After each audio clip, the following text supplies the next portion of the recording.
Hello, folks, and welcome to the week 2 lecture for American Literature 2.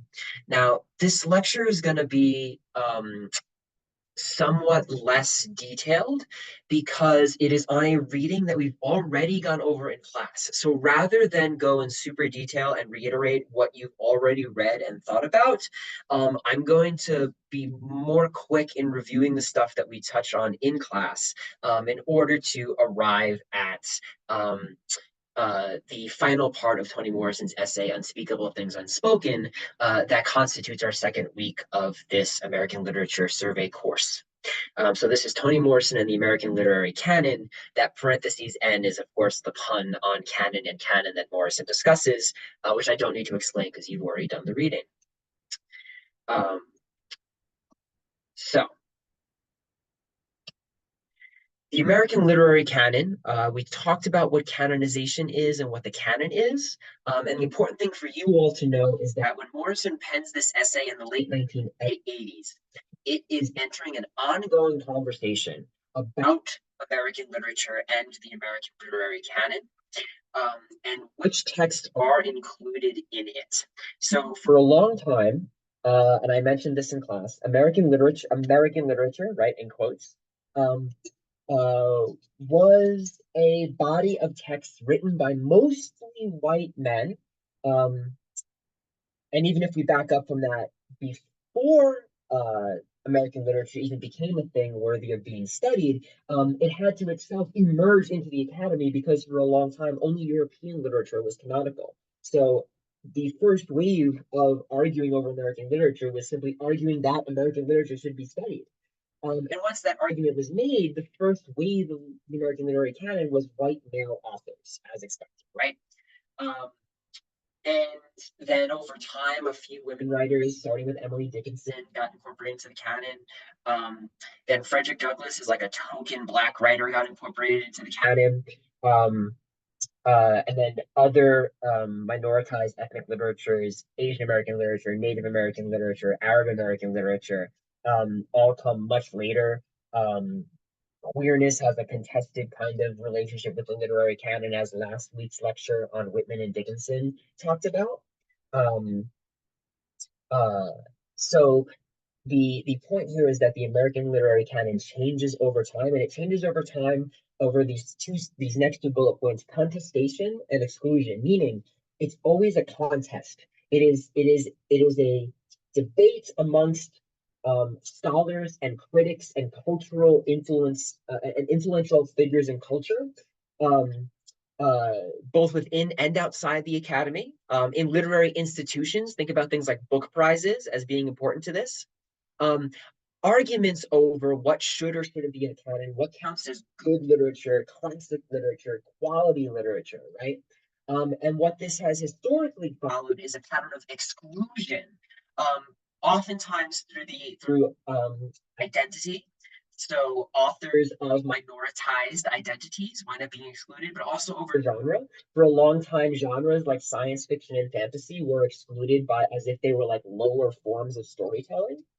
And so the American literary canon is a story of change over time through contested debate and a recurring logic of exclusion. So Morrison intervenes in this ongoing conversation, right? She's not talking off the top of her own head. She intervenes in this ongoing conversation as herself in the late 1980s, not yet Nobel Prize, sorry, a multiple time prize winning novelist. She doesn't win the Nobel until 1993. I made a mistake there. But she does win multiple prestigious literary prizes, including the Pulitzer Prize for Beloved in 1987. So she's entering this debate as one of the most significant American authors of the 1980s. And she's intervening not to say, get rid of the canon, because Morrison herself does believe that there is like some literature that we might call great that does deserve to be studied. And she herself loves some of the quote unquote dead white male authors, right? She says, don't take Shakespeare from me. She writes a master's thesis on William Faulkner and Virginia Woolf, even though William Faulkner is racist against Black people like her and her ancestors. Um, and so she's not trying to cancel the canon.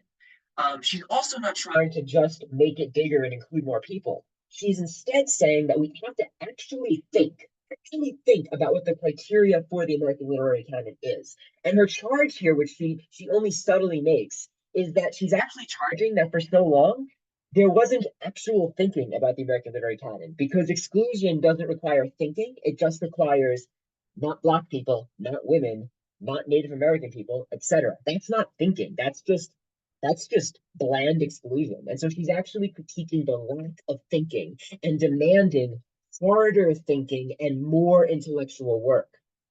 Um, and I want to pause here to invite you in your response to the lecture to talk about um, what it means to you to read um, this essay about American literature and about the canon, and to have an essay challenge you and challenge all of us to actually work harder rather than to simply do the binary rejection of exclusion, right? What does it mean to have Morrison actually ask us to work harder and think harder? What does thinking harder? What does that demand feel like to you, right?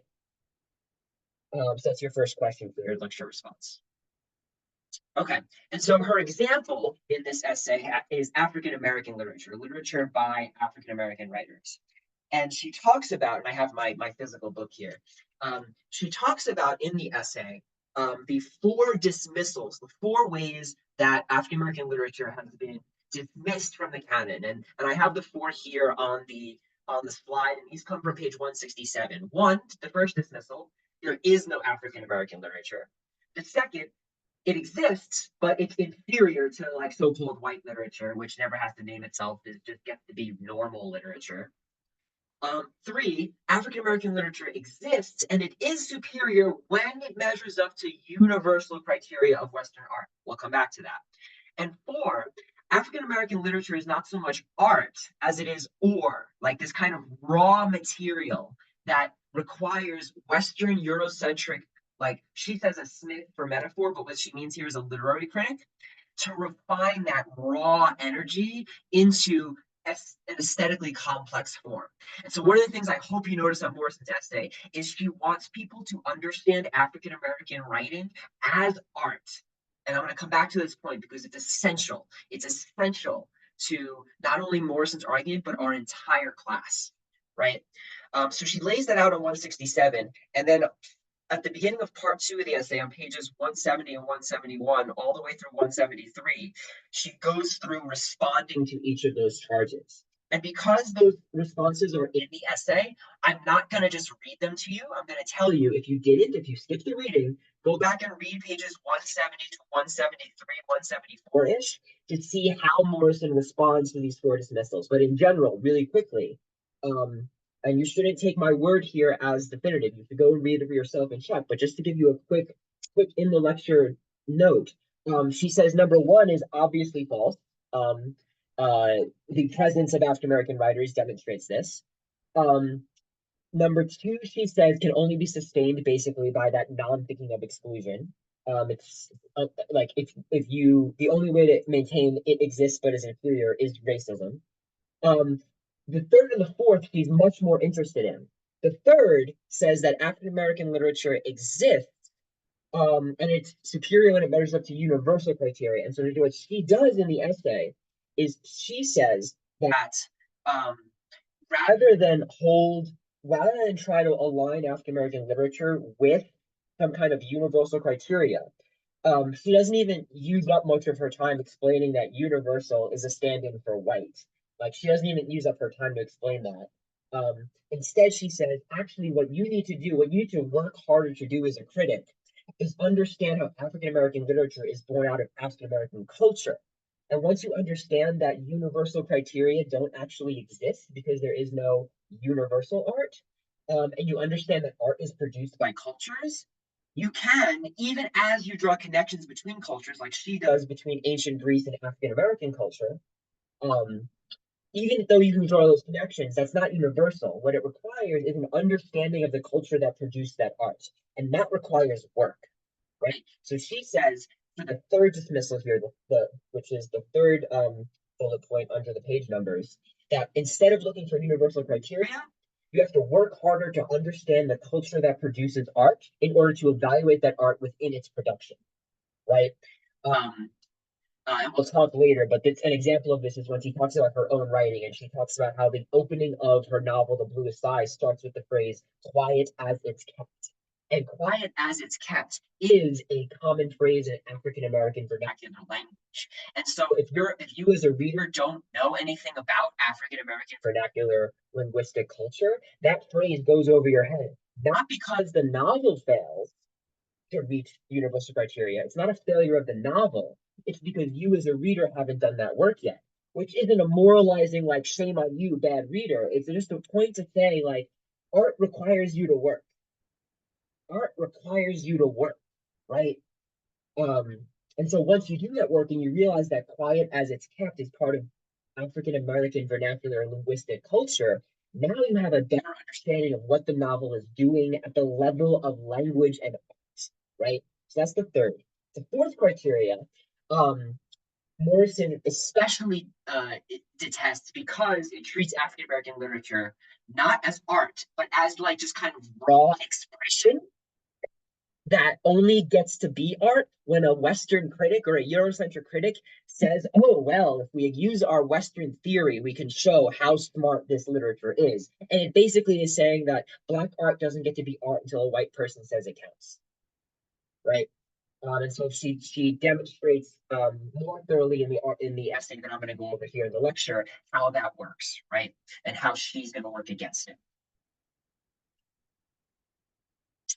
And then on page 173, we went over this in class a little bit, so I'm going to do this quickly. Um, uh, she talks about asking different and better questions. So one of the things that I want to make a point of making sure is clear in week 2 of the semester is that um, the answer to the question, what is American literature, can't be something as simple and easy as a diverse collection of American voices, because you can walk into the semester being able to think of that off the top of your own head. And if you can think of it already, then there's no point in studying during the semester.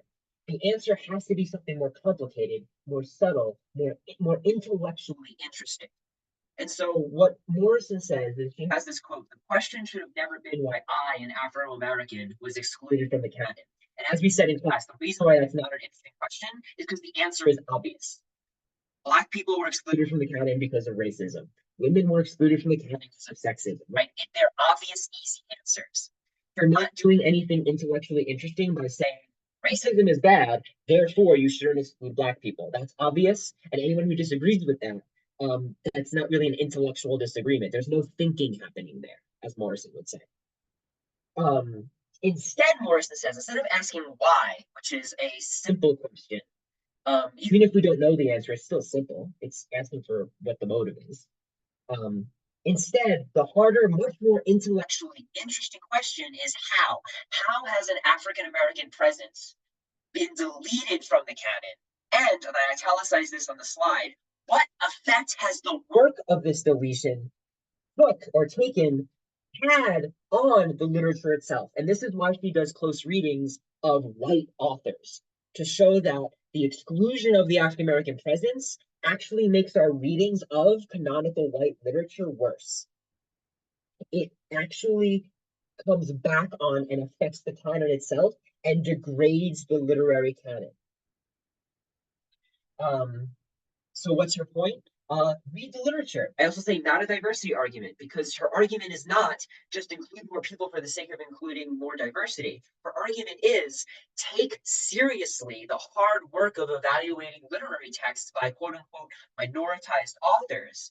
And once you take that work seriously, find the ones that demonstrate a certain kind of artistic virtuosity, right? Um, that's not a call for mere token inclusion. It's a call for actual careful, rigorous study. And this gets me to the last point that is essential for our course. And that is, I'm going to move, so I want you to be able to see this on your end so you can see the whole slide. That is, literature is not sociology. I'm going to say that again. Literature is not sociology. We do not study literature in order to study quote unquote other cultures. What that means in the context of African American literature is the point of reading literature by African American writers is not to somehow like learn African American culture if you're a non-African American reader. Um, the what what Morrison wants is she wants us to understand art as art. And if there's sociological content to it, if a novel like Toni Morrison's own Beloved or Toni Morrison's own Song of Solomon, which I'll talk about in a moment, tells us something significant about African American life lived in a country that is fundamentally anti-black in its structure and in its racism. If there is something sociological in that novel, that's awesome. But the point of reading the novel can't merely be to gain sociological data. Novels, poems, plays are not mere raw data. They are art.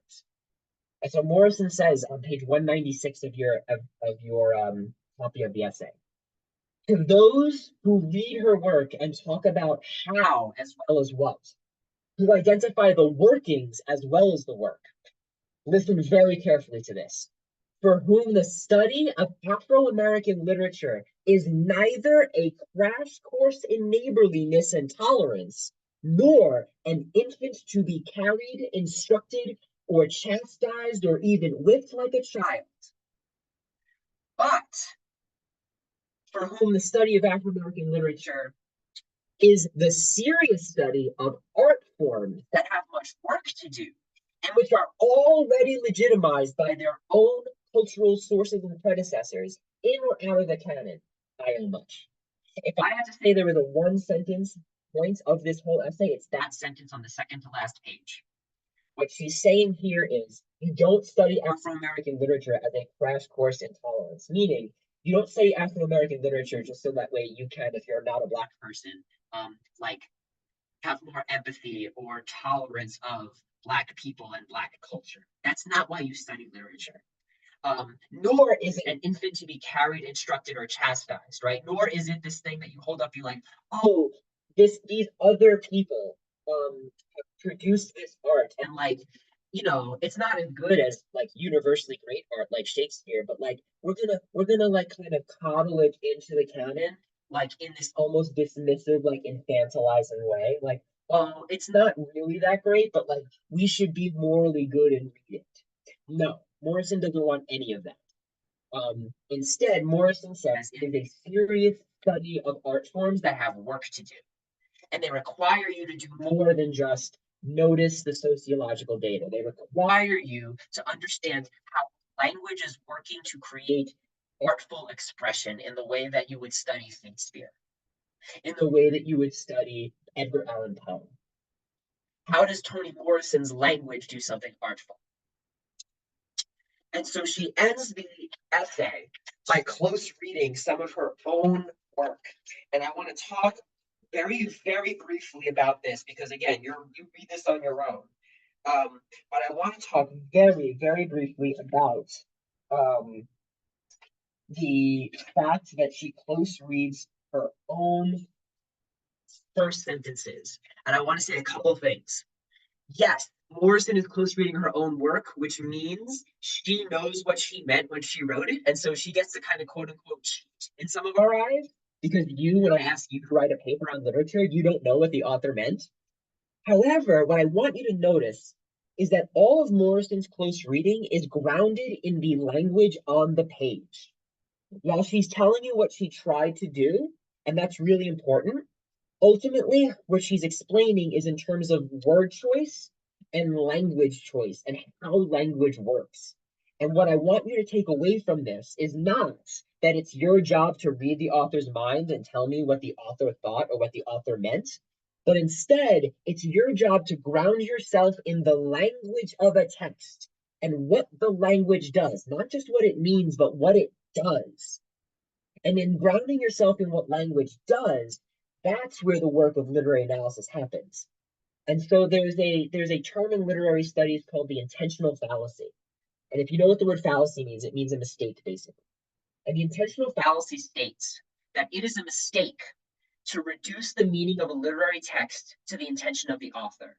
Now, notice, I didn't say it's a mistake to ever even consider the intention of the author. We can consider it. We certainly should consider the intention of the author.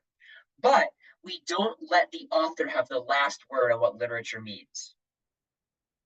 We enter the text and we grapple with the text, we work with the text, we think with the text to see what does the language do with us and for us that helps us think about something that's interesting and grounded in the text. So everything Morrison does can be done by a reader who doesn't know what the author was thinking, is my point here. So when she looks at the first sentence of Song of Solomon, which is, and I'll remind you of the exact sentence so that way you can hear it. The North Carolina mutual life insurance agent promised to fly from Mercy to the other side of Lake Superior at 3 o'clock. She then gives a reading. I'm not going to read it to you because you can do your own reading, but she then gives a reading of that sentence. And she talks about all the things that that language does. And she talks about things like how there's geography in the sentence. The sentence moves from North Carolina, the South, to Lake Superior, which is which is in the north, and it's on the border between the United States and Canada. And so, not because Morrison intended it, but as a matter of fact, the sentence, because of what its words are, travels from south to north. Again, even if you didn't know that Morrison planned that on purpose, you don't have to. You can look at the sentence and say, oh, I see North Carolina, I see Lake Superior, I see that there's a geography. Oh, and also maybe you also know a little bit something about African American history, and you know that that there was a period of American history called the Great Migration, where African American people moved from south to north in the late 19th and early 20th century. Maybe you also know earlier history that on the Underground Railroad, enslaved Africans escaped, self-emancipated and escaped from slavery and went north to cross into Canada. So an enslaved person very, very much really did go from North Carolina to Lake Superior to get to Canada. And so if you know history and you bring that knowledge of history, which has nothing to do with knowing whether Morrison planned it or not, if you bring that knowledge of history to the novel and you see the novel's language in the sentence, you could say that the sentence invokes a travel from south to north without ever knowing that Morrison planned it because it's in the language, right? If you pay attention to the minutia of sentences, you know that you should always pay attention to verbs, and you should see that the life insurance agent promised to fly from Mercy to the other side of the lake. And he didn't promise to jump. He didn't promise to fall. He promised to fly. And if you also know, promised is a verb. He didn't say he would. He didn't declare he would. He didn't threaten he would. He promised. And you don't have to know or guess what Morrison's intention is to know that promise is different from threat, is different from say, is different from declare. Promise is a very specific verb. And so you can start to think about what does it mean to use the verb promise? And what is invoked by promise as a verb, right? These are questions you can ask and things you can think about that have nothing to do with reading the author's mind. It's just about you paying careful, close attention to language at the most minute, detailed levels and bringing your knowledge of history and context to the text. So, I end there with this online lecture to ask you, now that you've read all of Toni, or maybe you haven't, maybe you're doing the lecture before you read. So now that you're thinking about Morrison's essay, I want you to posit if the answer to the question, what is American literature, can't simply be a diverse collection of American writers' perspectives, what kinds of questions will you ask this semester? Another way of asking this is, you've read this whole essay, you've heard me talk about the work of evaluating art. Based on the reading, what does that mean to you? What does it mean to take art seriously? What does it mean to do the work of studying art? That's what I want you to think about this week, and I'm curious what you'll say about that. What is the work of studying